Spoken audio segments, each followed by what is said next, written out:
Profit था। तो ये हजम नहीं हो रही मेरी बात। क्यों? देखो सर, क्या है कि जब हम एक ही चीज़ को बार बार सोचते हैं, बार बार सोचते हैं कि हमें पैसा यही कंपनी देगी, यही कंपनी देगी, तो यानी कि हम उस पर लगे पड़े हैं। यानी कि हमारा सारा माइंड है ना अच्छी अच्छी चीज़ों से हट गया, एक तरफ लग गया। और शेयर बाजार के अंदर एक सबसे बड़ा नियम है कि एक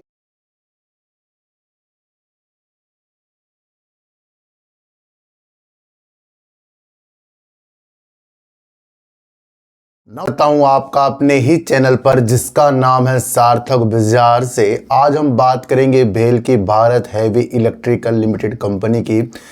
देश की एक बड़ी कंपनी है जो भारी भारी वर्क करती है।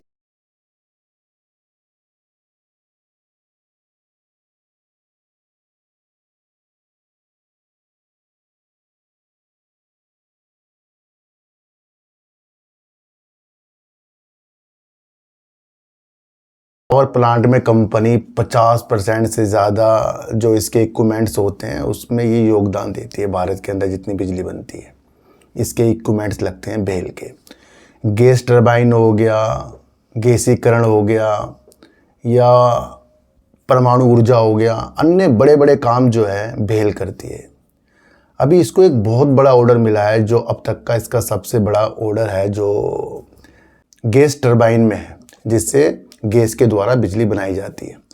और ये जो ऑर्डर है ना, इसे देश से नहीं मिला है, विदेश से मिला है। नाइजीरिया की बहुत पुरानी कंपनी है, उससे ये ऑर्डर मिला है। उससे क्या इसकी दिशा हम आगे इसको मजबूत देख सकते हैं, कैसी चीज़ें हैं उसके बारे में समझेंगे। और बात करेंगे सुजलॉन एनर्जी 2 दिन से करीब 11% तक के गिर गया। 2 दिन में जब ये 11% से गिरा तो अधिकतर न्यूज़ में यही है कि इसने जो अपना प्रॉफिट है 6% तक कम कर दिया।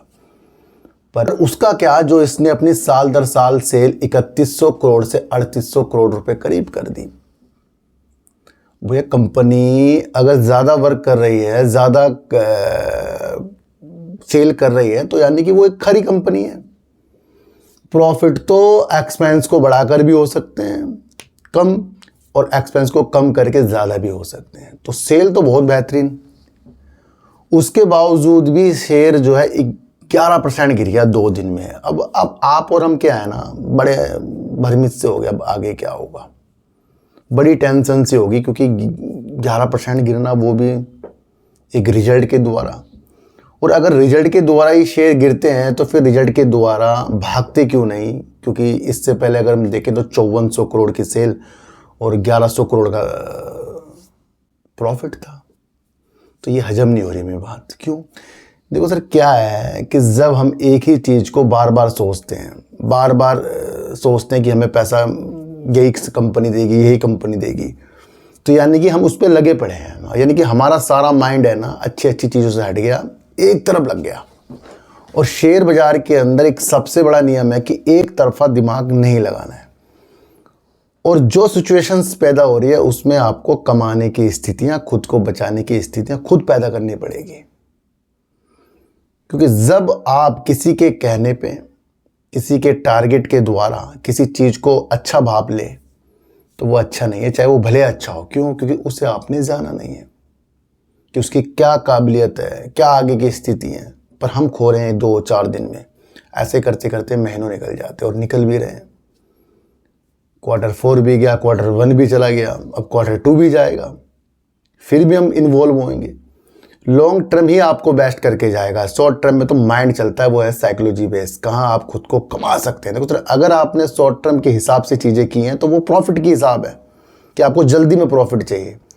और जब आपने ये सोच कर किया कि ये शॉर्ट टर्म मुझे जल्दी में प्रॉफिट देगा, तो फिर ये क्यों भूलते हैं कि शॉर्ट टर्म जल्दी में लॉस भी दे सकता है। तो ये वो स्थितियाँ होती हैं, उस पर ऐड ऐसे आ जाते हैं, ऐसी वीडियो बन जाती है जहाँ हम भ्रमित हो जाते हैं। तो सबसे पहले चलो सुजलॉन को ले लूँ, फिर भेल की बात करेंगे। छोटा सा मैंने आज वीडियो इसलिए बनाई है क्योंकि सुजलॉन जो गिरावट की है उसके ऊपर अब एनालाइज करने वाले अपने टारगेट दे रहे हैं। कोई 51 का टारगेट दे रहा है, कोई उससे कम का दे रहा है, कोई उससे ज़्यादा का दे रहा है। पर मैं एक चीज़ समझता हूँ, उसको छोटी सी टारगेट समझाने से पहले एक साइकोलॉजी समझो कि यही वो विश्लेषक थे जो कुछ दिन पहले रिजल्ट आने पर, पहले जो रिजल्ट आए थे उस पर इसको 76 के, 72 के, 74 के टारगेट दे रहे थे। तो वो तो पूरे नहीं हुए। समझो कि जो उनके 76, 72, 74 टारगेट थे उससे ऊपर भी थे, अब वो पूरे नहीं हुए। और जैसे ही उसके रिजल्ट आने के बाद शेयर 11% गिरा तो उनके टारगेट फिर से निकल के आ गए। कोई 51 के टारगेट दे रहा है, भले शेयर उससे नीचे है, अब ऊपर के हैं, लेकिन सोचो कि पहले जो 72 के थे, पहले फिर 72 पे क्यों नहीं गए। तो यानी कि जो ये विश्लेषण करते हैं हमारे सामने टारगेट वाले, ये तो अधूरे हैं फिर। इसलिए मैंने कहा था अपना दिमाग लगाइए कि भैया जो शेयर के गिरने पर अपने टारगेट भी नीचे कर दे तो उससे हम क्या समझें। जो शेयर के रिजल्ट बहुत अच्छा आने पर अपने टारगेट ऊपर कर दे और वहां जाए ना, फिर उससे अब आप क्या समझें। तो सुनना, मैंने आपको पहले कहा था सबकी है, करनी है आपके दिमाग की। सुजलोन एनर्जी की शेयर में गिरावट जारी, 2 दिन में 11% ज़्यादा गिरे, ब्रोकरेज ने प्राइस टारगेट घटा दिया है। भैया देखो सर, सबसे पहले क्या टारगेट है इसका, टारगेट कौन सा कि ये जो गिरे हैं ये 2 दिन में जो 11%, किस वजह से गिरे हैं, क्या टारगेट था ये। सुजलोन एनर्जी के शेयरों के में बुधवार को लगातार दूसरे सेशन में गिरावट जारी रही, क्योंकि कंपनी ने जून तिमाही में नेट प्रॉफिट में लगभग 6% की गिरावट की जानकारी दी। मुझे ये चीज़ हजम नहीं हो रही है और नहीं आपको होनी चाहिए, यानी कि हम यहाँ विचलित हैं उस वजह से, क्योंकि हमें कुछ लोग गुमराह कर रहे हैं। 6% अगर किसी कंपनी का प्रॉफिट गिर गया तो इतना ज़्यादा उसका रेवेन्यू बढ़ा है, तो उस पर फिर तेजी की स्थितियाँ क्यों नहीं थी। तो यानी कि एक लॉलीपॉप पकड़ाई जाती कि इस वजह से चीज़ें गिर गई। समझो, मुझे हजम नहीं हो रही है। 6% गिर गया प्रॉफिट, तो ये शेयर 11% गिर गया, तो चीज़ों को आपको समझकर चलना पड़ेगा ना। जून तिमाही के नतीजों के बाद यूबीएस और नुमामा समेत ब्रोकरेज ने विंड एनर्जी सॉल्यूशन प्रोवाइडर के लिए अपने प्राइस टारगेट कम कर दिए। हालांकि कंपनी के मैनेजमेंट ने फाइनेंशियल ईयर के पहले हाफ के मुकाबले दूसरे हाफ में बेहतर परफॉर्मेंस की उम्मीद, यानी कि आगे कह रहे हैं कि अभी जो है उससे हम अच्छा करेंगे। तो ये इससे पहले भी अच्छा ही किया है इन्होंने। मंगलवार को अर्निंग्स कॉल के दौरान सुजलोन एनर्जी ने कहा कि वेस्ट एशिया में जो जियोपॉलिटिकल चल रहा है, दिक्कत जो चल रही है, ईरान युद्ध चल रहे हैं, इसकी वजह से करीब 10 से 20% डिलीवरी आने वाले क्वार्टर्स में रिकवरी होने की उम्मीद है। यानी कि इसकी वजह से जो देरी हुई है वो आगे जाकर इसे 10 से 20 तक बढ़ा देंगे। तो कंपनी ने एक बता दिया कि भैया ये ईरान की वजह से इनको जॉब प्रॉब्लम हुई है।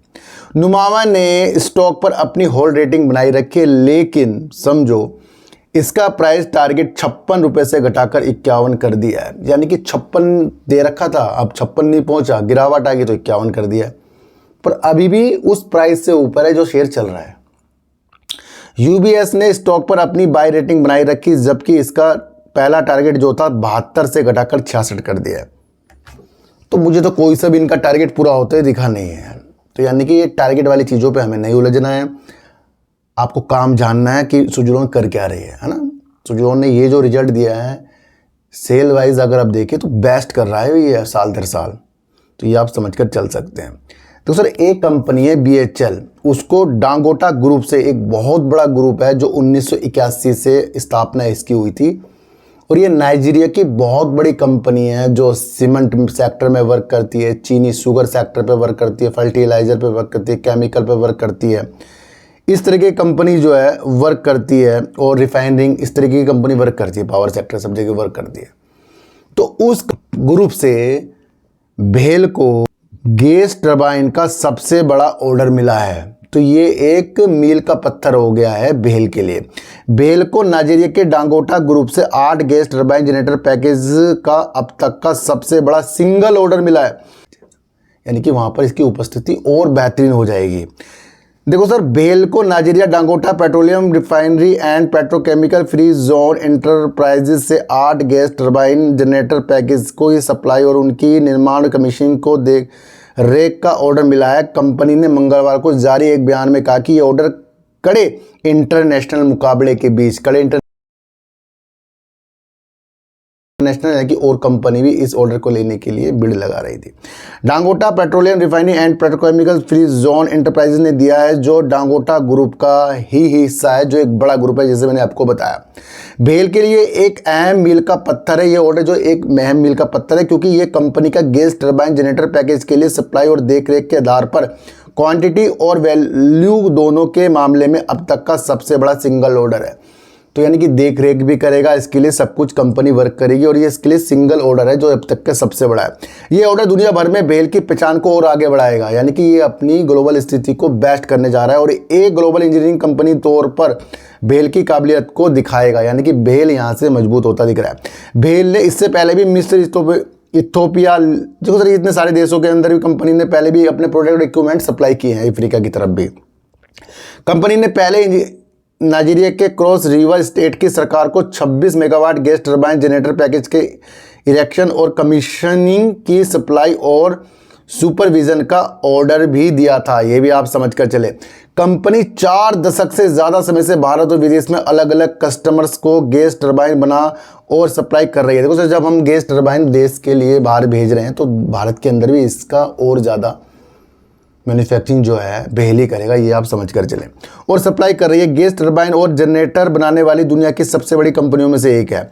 भेल ने लगभग 250 गैस टरबाइन सप्लाई किए हैं, जिनमें से 20% से ज़्यादा विदेशी कस्टमर्स को डिलीवरी की है, जो इस सेक्टर में इसकी नाइजीरिया मैन्युफैक्चरिंग काबिलियत को दिखाता है। तो यानी कि भेल अब गैस टरबाइन का ये जो बड़ा ऑर्डर, सबसे बड़ा ऐसा सिंगल ऑर्डर मिला है, इसके अंदर विदेशों के अंदर अपनी काबिलियत की धूम मचाने के लिए तैयार हो रहा है।